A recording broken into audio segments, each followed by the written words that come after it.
नमस्कार, मैं हिमांशी अरोड़ा। स्वागत है आप सभी का जस्ट इंडिया में। चले रुक करते हैं आज की खास खबरों की ओर।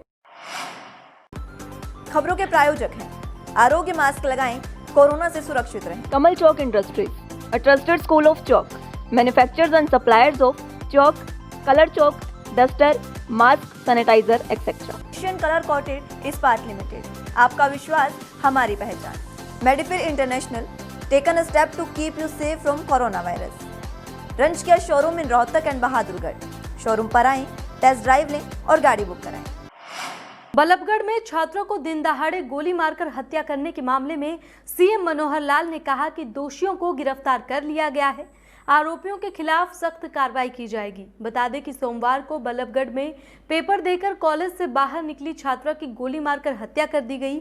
जानकारी के अनुसार छात्रा बीकॉम फाइनल ईयर की छात्रा थी और बल्लभगढ़ के अग्रवाल कॉलेज में एग्जाम देने के लिए आई थी। जब वो एग्जाम देने के बाद बाहर निकली तो i20 कार में सवार एक युवक ने उस गाड़ी में जबरदस्ती बिठाने की कोशिश की। लड़की ने गाड़ी में बैठने से इनकार कर दिया तो आरोपी ने उसे गोली मारकर उसकी हत्या कर दी और मौके से फरार हो गए। फिलहाल दोनों आरोपियों को मेडिकल के बाद पुलिस रिमांड पर भेज दिया गया है और पुलिस पूरे मामले की छानबीन में जुटी है।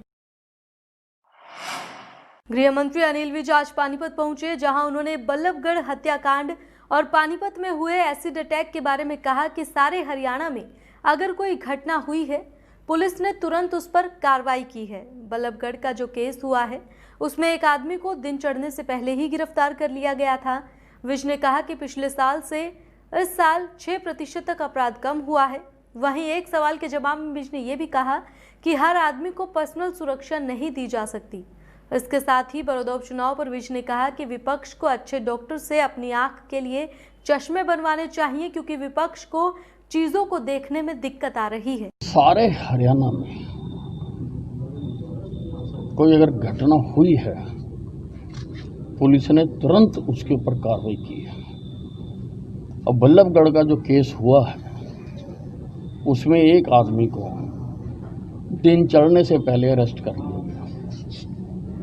दूसरे आदमी के लिए भी पूरी तरह से हमारी टीमें लगी हुई हैं और जल्दी हम उसको भी गिरफ्तार करेंगे। पिछले साल से इस साल अपराध कम हुआ है, 6% डाउन गया। पक्ष को चीज़ों को देखने में दिक्कत होती है, उनको समझ नहीं आती है, क्योंकि वो अपने पुराने चश्मे से ये चीज़ों को देखने की कोशिश कर रहे हैं। मेरे सुझाव है उनको कि वो किसी अच्छे जो आँख का डॉक्टर है उससे अपने नए चश्मे लगवाएं। सर कुछ है ना, हमारी मानो ना, हम एक नंबर पे हैं। निकिता हत्याकांड में गिरफ्तार मुख्य आरोपित तौफीक के दादा कबीर अहमद विधायक रह चुके हैं, जबकि चाचा खुर्शीद अहमद हरियाणा के पूर्व मंत्री रहे हैं। वहीं एक अन्य रिश्तेदार आफ्ताब अहमद वर्तमान में कांग्रेस के नूह मेवात विधानसभा क्षेत्र से विधायक हैं और भूपेंद्र सिंह हुड्डा सरकार में परिवहन मंत्री भी रहे हैं। इस रिश्ते से तौफीक विधायक आफ्ताब अहमद का चचेरा भाई है। तौफीक के चाचा जावेद अहमद ने भी 2019 में सोहना विधानसभा क्षेत्र से बसपा के टिकट पर चुनाव लड़ा था, लेकिन हार गए थे। अग्रवाल कॉलेज के सामने छात्रा निकिता तोमर को गोली मारने वाला मुख्य आरोपित तौफीक के साथ साथ उसका साथी रेहान निवासी नूह को भी पुलिस ने गिरफ्तार कर लिया है। क्राइम ब्रांच डीएलएफ ने मुख्य आरोपित तौफीक को सोमवार रात ही गिरफ्तार कर लिया था। फिलहाल पुलिस पूरे मामले की छानबीन में जुटी है। बीजेपी जेजेपी सरकार की वर्षगांठ पर हिसार में राज्य स्तरीय समारोह हुआ। समारोह में मुख्यमंत्री मनोहर लाल ने विपक्षी दलों को, खासकर कि कांग्रेस पर जमकर बयानबाजी की। उन्होंने कहा कि कांग्रेस के नेता सत्ता से बाहर रहने के कारण झटपटा रहे हैं।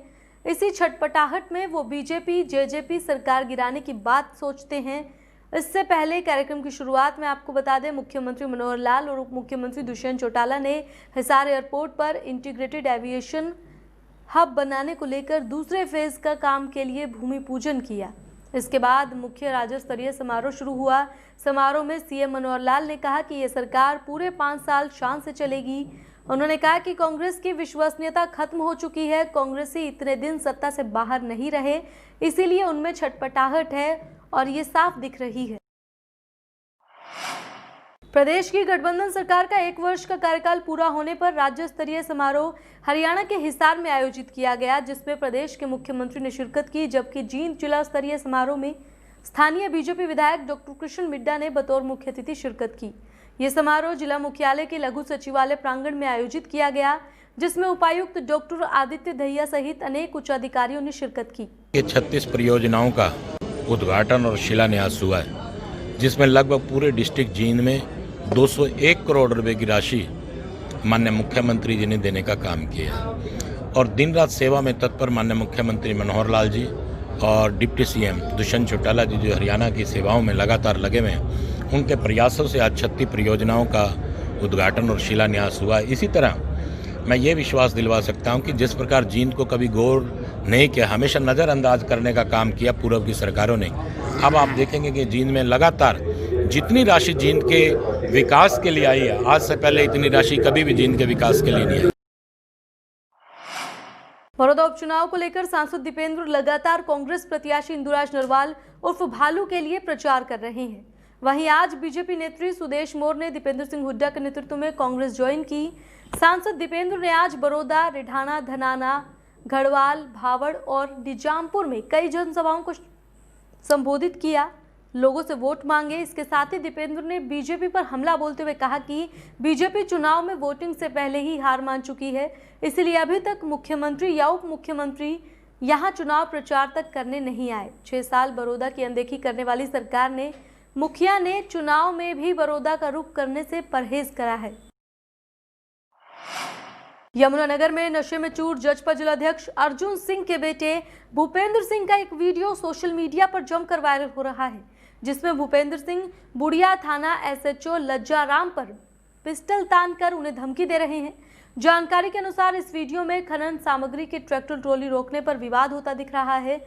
बुढ़िया थाना पुलिस द्वारा चेकिंग अभियान के दौरान एक ट्रैक्टर ट्रॉली को रोका गया था, तभी वहां जजपा जिलाध्यक्ष का बेटा भूपेंद्र पहुंचता है और उसकी पुलिस से नोकझोंक हो जाती है। पुलिस उसे समझाती है, लेकिन देखते ही देखते वो थाना प्रभारी लज्जाराम पर पिस्टल तान देता है, जिस पर पुलिस उसके हाथ से पिस्टल छीनती है। वायरल वीडियो में भूपेंद्र शराब के नशे में है, वो गालियां दे रहा है। पूर्व विधायक और जेजेपी जिलाध्यक्ष अर्जुन सिंह से जब उनके बेटे के वायरल वीडियो के बारे में पूछा गया तो उनका ये कहना था कि उनके बेटे ने परिस्थितियों को देखते हुए पिस्टल निकाली थी, जो कि लाइसेंसी है। उसने किसी को धमकाया नहीं है। मैं उस वक्त वहां पर नहीं था, मुझे जो जानकारी मिली है मैंने वो बता दी। वहीं वीडियो का सोशल मीडिया पर वायरल होने के बाद पुलिस अब मामले की जांच में जुट गई है। दरअसल ऐसा है, स्थिति जैसी कोई स्थिति हो वहाँ पे गाड़ियाँ दोनों गाड़ियाँ रोक बनेगा, या तो पहले अल्टीमेटम वार्निंग देते हैं कि हमने 2 दिन के बाद गाड़ियाँ यहाँ नहीं चलने देने के, वो आते ही ना खाली रोकते कि वो बड़ी गाड़ियाँ उन्हें क्या पता कई दिन के लिए बंद है, वो अपने घर जाने के लिए गई हैं, तो वहाँ उन्हें मतलब वो उनकी जो कार्रवाई हुई उसमें देखो सेफ साइड के लिए आदमी कह भी देवी हमला करते हैं, मतलब जोर से लोग वहाँ खड़े ऐसी स्थिति में फिर आदमी थोड़ा बहुत अपने बच्चे ये भी कहेगा भाई मैं भी हथियार ले रहा, भाई लाइसेंस भी हथियार है उसका। मामला था सर, इसमें ऐसे था, गांव वाले के जो माइनिंग उधर से मंडौली से माइनिंग आती है, गांव वाले कहते थे भैया माइनिंग आती है, इससे हमारे मकानों को नुकसान है, इसके बारे में बातचीत करेंगे। वो आपस में बैठे थे, इकट्ठे हो रहे थे, इसके बारे में बातचीत कर रहे थे। जांच चल रही है, जैसे भी होगा कार्रवाई मिले। हरियाणा के यमुनानगर में शहीद भगत सिंह चौक पर स्थित चर्च की 27 दुकानें फर्जीवाड़े से बेचने के मामले में पुलिस ने जांच के बाद तहसीलदार समेत 18 लोगों पर केस दर्ज किया है। इन 27 दुकानों की तहसील से लेकर नगर निगम ऑफिस में फर्जीवाड़ा कर रजिस्ट्री कराने का आरोप है। यमुनानगर निगम में मेयर का चुनाव लड़ चुके सुशील जैन और उसके भाई समेत एक जनप्रतिनिधि के रिश्तेदार पर भी इस फर्जीवाड़े में शामिल होने का आरोप लगा है। इस तरह से नामी लोगों ने मिलकर चर्च की जमीन पर बनी दुकानों को कौड़ियों के भाव में बेचा और खरीदा। करीब 2 महीने तक इस मामले में जांच चली। पुलिस के इकोनॉमिक सेल में इसमें हर तथ्य परखा गया। अब मामले में ये सामने आया है कि इसमें बड़ा फर्जीवाड़ा हुआ है। हालांकि पुलिस के अलावा प्रशासनिक अधिकारियों पर भी शिकायत पहुंची थी। इन दुकानों को 28 में से 27 दुकानों को फर्जी तरीके से मार्च के महीने में बेच दिया गया। एक व्यक्ति जिसका नाम है स्टीफन सिंह और जो झांसी उत्तर प्रदेश का रहने वाला है, उसने फर्जी तरीके से 11 लोगों को 27 दुकानें बेच दी है और 6 मार्च को जगाधरी तहसील ऑफिस में उन्होंने रजिस्ट्री कराई है। जांच में के बाद इस पर मुकदमा दर्ज हुआ है। इसमें अभी कुल 18 व्यक्तियों के खिलाफ मुकदमा दर्ज हुआ। बाकी अभी जांच का विषय है कि इसमें कितने दोषी पाए जाते हैं। यही मामला है कि अभी इसमें ये आरोप लगाया गया कि एक फर्जी पावर ऑफ अटॉर्नी तैयार की गई है। उसके बाद ये जांच की गई। अभी जांच में यही पाया गया कि अभी तक ये हो सकता है फर्जी हो। टोहाना के खड़ कार्यालय में खंड के ग्राम सरपंचों ने एक सामूहिक बैठक का आयोजन किया, जिसमें उन्होंने पंचायती राज में कार्यरत एक कनिष्ठ अभियंता के खिलाफ प्रस्ताव पारित किया।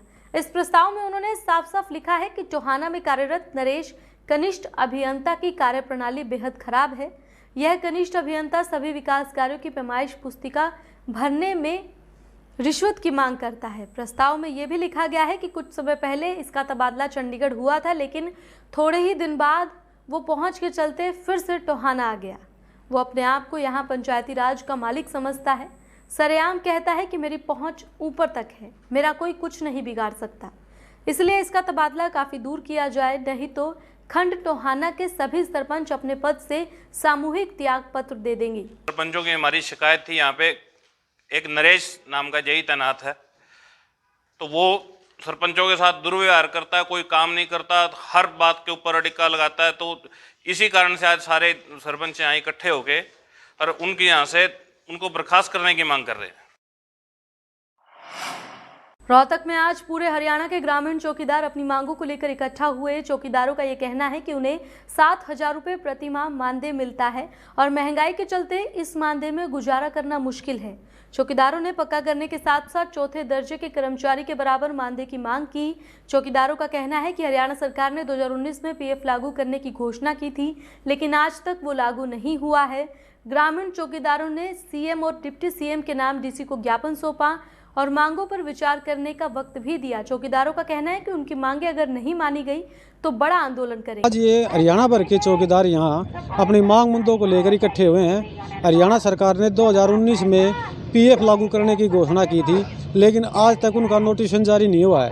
हम आज डीसी के मार्फत मुख्यमंत्री को मांग पत्र देंगे और नोटिस भी देंगे कि 15 दिन के अंदर या हमारी मांगों पर विचार किया जाए। नहीं आने वाले 15 दिनों के बाद हम राज्य कमेटी की मीटिंग बुलाकर सरकार के खिलाफ एक बहुत बड़ा आंदोलन करने की तैयारी करें। खबरों के प्रायोजक थे Shri Shyam plywood and lamination, वेंसफिल अपरेड्स लव, boiling water proof plywood, SCF 48 HUDA complex Rohtak.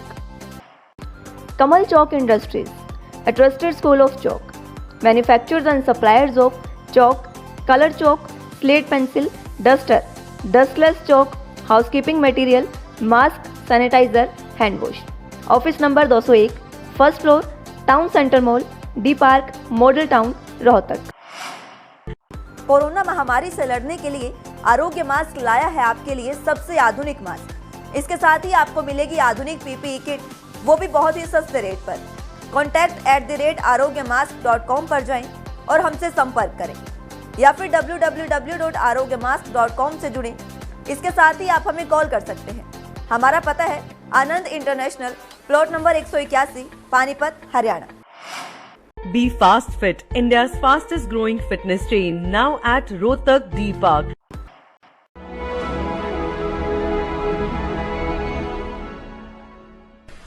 चाचा, आपने नया घर बनवाया है तो घर की छत पर कौन सी शीट लगवाई है?